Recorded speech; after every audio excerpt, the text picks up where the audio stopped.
3, hit it!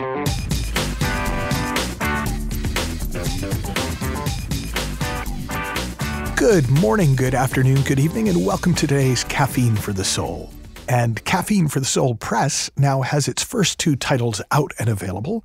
You can pick up your copy of It's That Simple, A User's Manual for Human Beings by Mavis Karn, and the children's book, The Little Princess in the Palace of Wisdom, which is a metaphor for meditation without meditating, which is by me and illustrated by Celia Bowl, and you can pick them up at any Amazon near you. Today's episode is an analogy that will only make sense if you've heard of something called GPT. But in case you haven't heard of it, I'll tell you how I came to hear about it. So my daughter Maisie is a junior at university, and she reached out to me and said, "Dad, have you tried ChatGPT?" And I had heard of it, that it's sort of an AI writing software thing, but I hadn't tried it. And I said, "So not really." And she said, "Well, it just wrote the best philosophy paper for me." And I'm like, "That sounds really dodgy." And she said, "Oh, I'm not going to use it."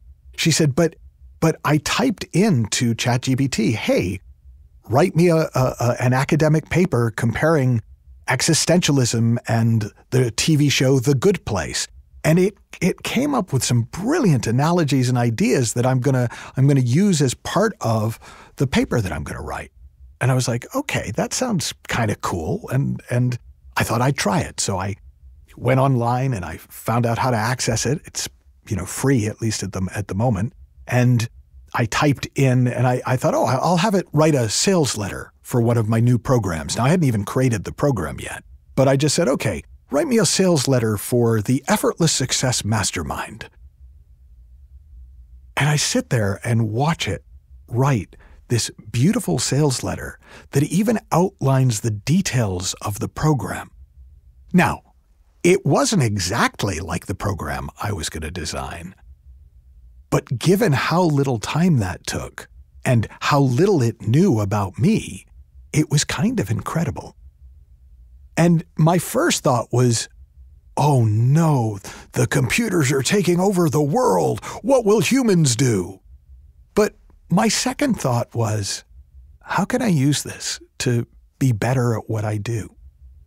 And I quickly realized that while it was brilliant and seamless and you wouldn't have necessarily known that it wasn't written by a human, it lacked soul.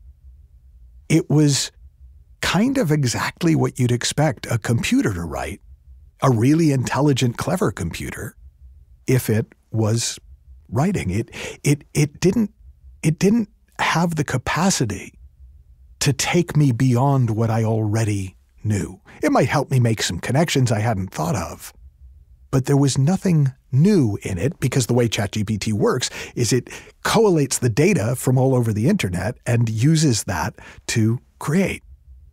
And when I started to see that, I went, oh, it's like the difference between the brain and the mind.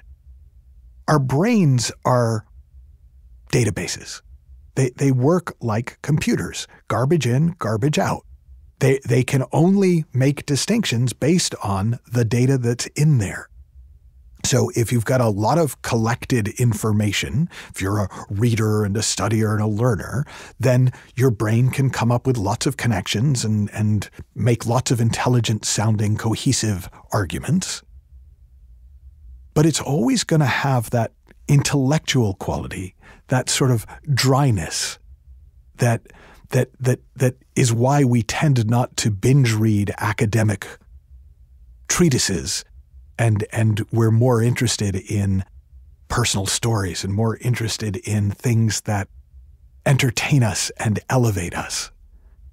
Now, the mind is the power behind the brain. The mind is the internet to the brain's laptop. The mind goes beyond what we know. It goes beyond what is known. It is the source of everything fresh, everything new, everything unique. So when we're operating from our brains and we're just letting our brains run the show, we're almost on automatic. It's what you might call your B game. It's like, yeah, if you've done something often enough, you can do it, and you almost don't have to be there. Most of us let our brains drive.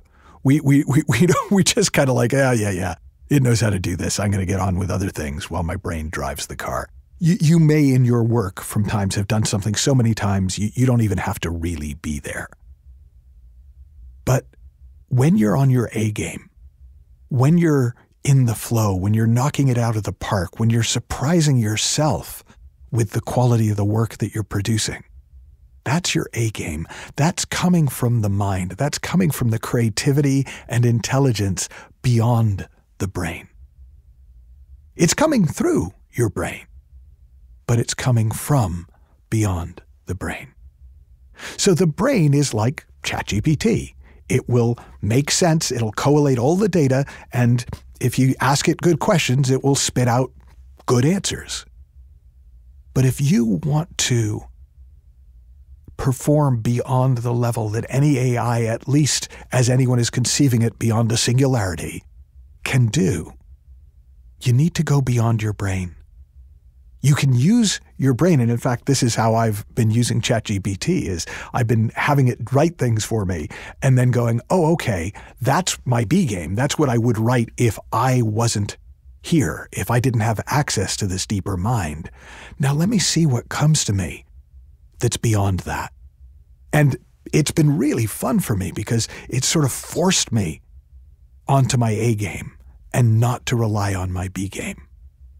So if you haven't, I really encourage you to play with ChatGPT. It's really cool, but don't let it scare you. Don't scare yourself with it, because the best that it can do is match your B game.